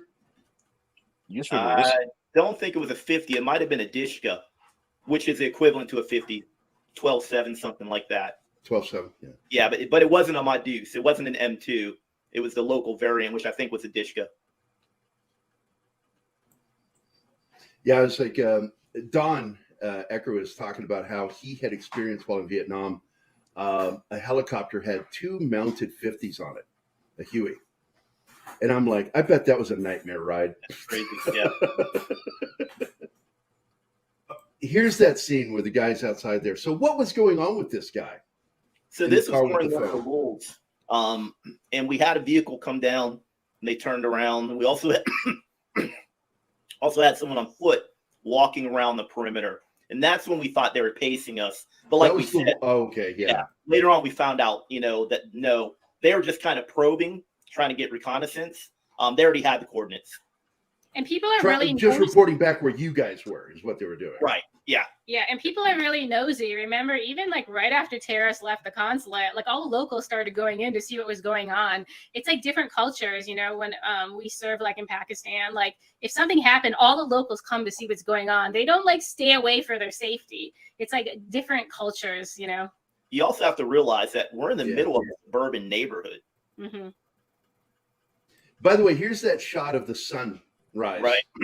which doesn't happen. It's sort of like at the end of John Wayne's Green Berets, where it shows Right. the sunset, and they're on the wrong side of the country for a sunset. Right. I'm never up when it's sunrise, so I wouldn't know. Well, Neither am I, but they show you a map minutes before that scene. I was like, it's surprised clear she on knows, and I live there and had no clue. It's And now it's clear dark on the again. map that the city faces north and west. And then minutes after that, they show you a sunrise over the city. I'm like, Right. what? No. the sun didn't come up until we were at the airport. Oh, that's So here is Glenn arriving with the second team to give you guys support. Now, was he there to give support or to get you guys out? Which was the plan? It's an argument over which is the plan. Yeah. So I'll do it because Boon's already getting a little smoke coming out of his ears. So some of the team thought they came to reinforce them. Team Tripoli believed they came to rescue the ambassador only. And so as you can imagine, that caused some tension when they arrived because they thought they were going to come up and replace them on the roofs, and that didn't happen. But that wasn't their plan. That just was. And they do not depict that in the film at all. No. So we're friends with all of them. We know them very well. The only one who came up to the roof, of course, was Bub. And that was just to see Roan. So we weren't replaced like we thought we would. We're fighting all night. We thought we'd get some relief, come down off the roof for a little bit, and then get back into it. That never happened. But again, that's not what they were there for. So we just didn't realize that. We also weren't expecting just them. We thought, and we were told a squadron was coming in, a squadron of CAG. It was 2 dudes, and they were never sent there. They just happened to jump along and, catch a ride because our guys were going. That's it. And they just wanted to get into the fight. Yeah, so it was a very small relief force from what they expected was showing up. A lot of misinformation. And the terrorists too, right? The terrorists thought the Americans were sending in all these bodies, and they probably were like, "This is it." Now, okay, this is the big mortar scene. This is the buildup and the climax, and this is where he buys it. Both of them die on that same roof. Yes. With each other. Yes, and several others are wounded on that roof. Yeah, because Oz gets his arm And partially amputated, mostly right. amputated. And Ubin almost dies on that roof. His leg is almost severed. And his arm. He has his arm. And Oz also had penetrating trauma to his chest. So he had because he tells the girl later, I need to be naked. You need to look for holes. Right. Yes, and he did have one.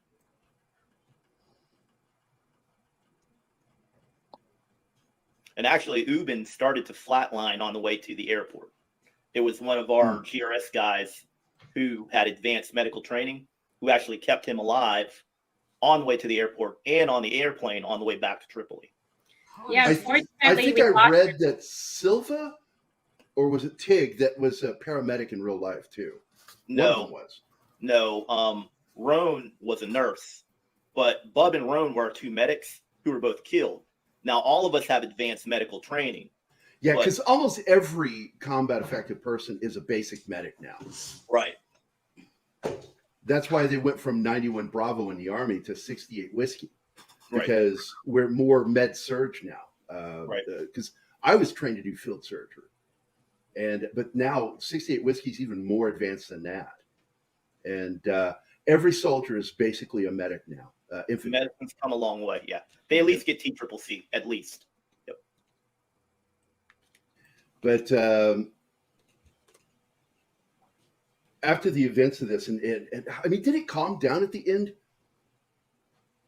Did it calm down enough to where you could get a real accounting of what had happened to you, or was that later? Well, a real counting, no. After the mortars, the assault did stop. No, we weren't attacked anymore after that, but we still didn't know what was going on. There's still unanswered questions. There's a lot of gray. I mean, even the next day when we were in Tripoli, it was still gray. We still weren't sure 100% what happened. How long did it take you to come down from that? Because I know that had to stick with you for a while. Come down how? I know that, like, some of my buddies, when they were in it, it would take them sometimes a week to 2 weeks before they would their body would start to regulate from that increased level of intensity. Boon isn't like wired that way. No. He's like the exact same always. That's why they have you so chill on the roof. Yeah. Sorry. One of the things we did do when we got back, obviously there was like administrative stuff we needed to do. But once we were done with all that, we got something to eat. We took a shower. We went to sleep.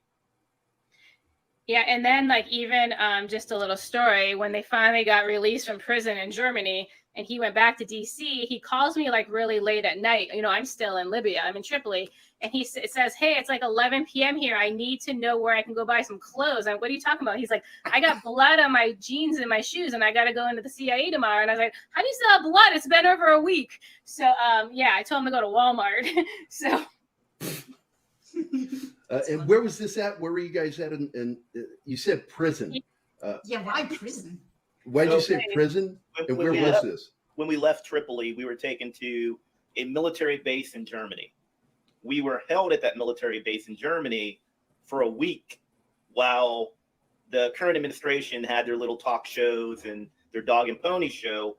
And we were Gotcha. You were not allowed to be let out. Exactly. No, but they weren't even allowed to talk. I Yeah. couldn't talk to any of them. CIA couldn't even talk to them. They were not allowed to Wow. communicate with the outside. Like they were like imprisoned.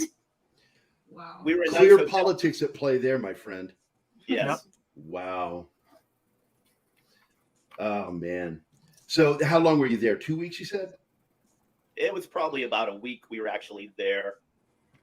But I didn't get home for about 2 weeks. Wow. Because after Did that. you find a we left. Walmart and get some clothes that didn't have blood I on did. Yes, I did. The only thing open. It was like 11 at night. I know we were all rooting for you. Best Walmart food I ever bought.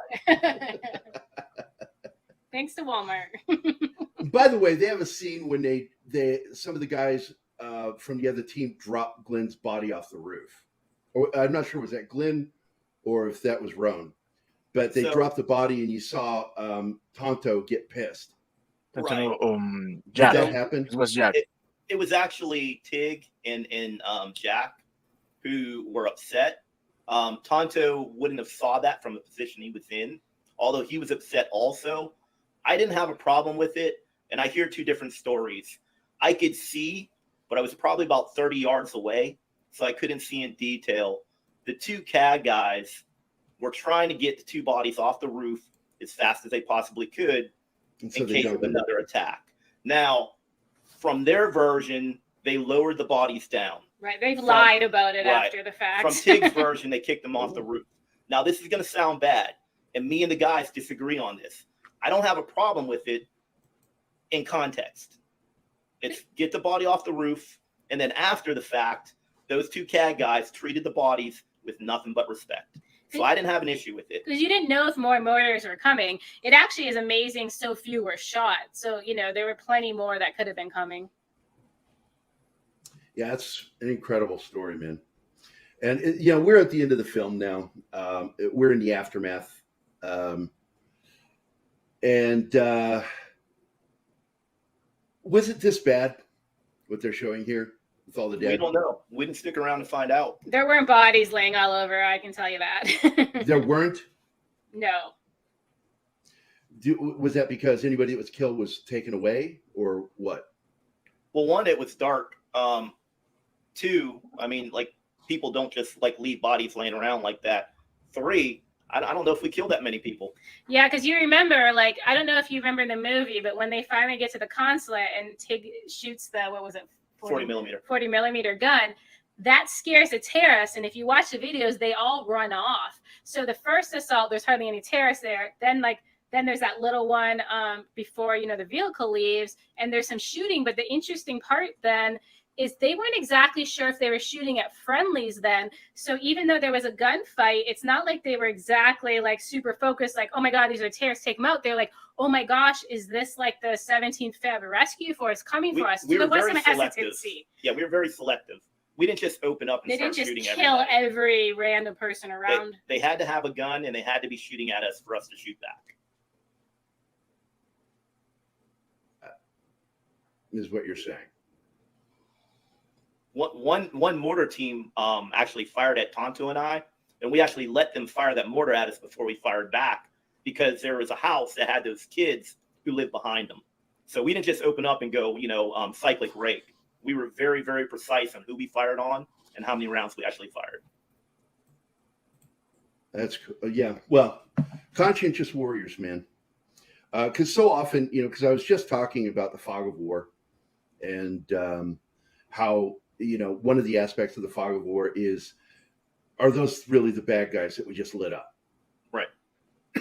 It's always the fear, because they mentioned it in the film. I hope we're shooting the right guys here. That happened. And luckily, they didn't shoot any good guys. So, No, we didn't. So their discretion paid off. It's a fear. It is a real concern. I know that I got caught in a friendly fire situation, and not so friendly, huh? it was with Marines, and we were supposed to be going parallel, but they were like slightly angled from us, and there came a cross point. They saw us and fired. It happens a lot. It does, and the only person I will tell you this. I'll tell you something, because it'll probably make you laugh, Boon. I thought I got hit when the tracers started hitting the trees around us, and all of a sudden, white heat and a flash of light hit me, and I'm on the ground. I'm no longer standing. I was actually in a crouch. I'm no longer in a crouch position, and all of a sudden, I'm like, I can't breathe. I have this heavy weight on me, and suddenly I realized, oh, our gunner is on top of my body. He's laying on me, firing, because I'm his medic and he's protecting me. And that flash I felt was him. He clotheslined me. Really? It took me to the ground and got up on top of me. And I went, oh my God, he's protecting me. He's trying to save me. And I wanted to thank him. I said, get the fuck off me, fat ass. Was the only thing I could think to say to him. And he crawled off me. And when I got up, this is why you can tell this is true. I realized I pissed myself. Wow. Yeah. Thank God it was muddy. Because I was so grateful it's muddy, but some of the muddy water on me was hot. And I just tell people that. I'm like, I pissed myself. He told that on the show before multiple times. I peed myself. But the only reason why is because he clotheslined me. And my whole body went slack when he clotheslined me. And I weed myself, Boon. I weed myself. I like the whole Buffalo Bill Cody thing you got going on, Boon. It looks cool on you. Yeah, I need a haircut. You need a haircut. Well, you guys are down south, so I'm sure it's pretty warm down there. Having long hair in the summer is a bitch. Mine's still long, but nothing like yours. It doesn't matter. It's so hot down here. He says he needs a haircut every week, and he said it for like 5 years straight. So it's just his saying. He's never cutting it until it balds. Then the heat can't be so bad. But we've come to the end of the show, guys. It was so great to have you on here to talk about this stuff. Great to be on. Thanks for having us. Of course, the book is available on Amazon. Here it is Correct. again. Benghazi, Know Thy Enemy, a cold case investigation that the two of you worked on together. I'm curious, with the working together, was this something that you wanted to do, to team up and do this, or is it just something that happened that you teamed up? No, it's something we wanted to do. Actually kind of like begged her to do it. I'm sure halfway through it, though, she wished she did it by herself. Well, so there's a little difference to the story. He begged me to write like an encyclopedia of the Benghazi attacks, which would have been the most boring thing imaginable. I had to fight to do it just on the attackers. Thank heavens, or we probably never would have found this many. So yeah, we had differing views of what we wanted to investigate, and I won. Pretty much. Of course you did. She's the woman. They always win. We always win, yeah. We just like to let you think that you're the bosses, but you're not. Yeah, I don't I even know. do that. You don't even do that. How are the doggies? I appreciate you guys being here. With that, this is Pop Culture Minefield's Military Monday, and we are out of here. Hey guys, thanks for watching Pop Culture Minefield. If you've enjoyed the show, please remember to like and subscribe, and don't forget to hit the bell icon. Remember, you can find us at Pop Culture Minefield on both Facebook and Instagram. Thank you again.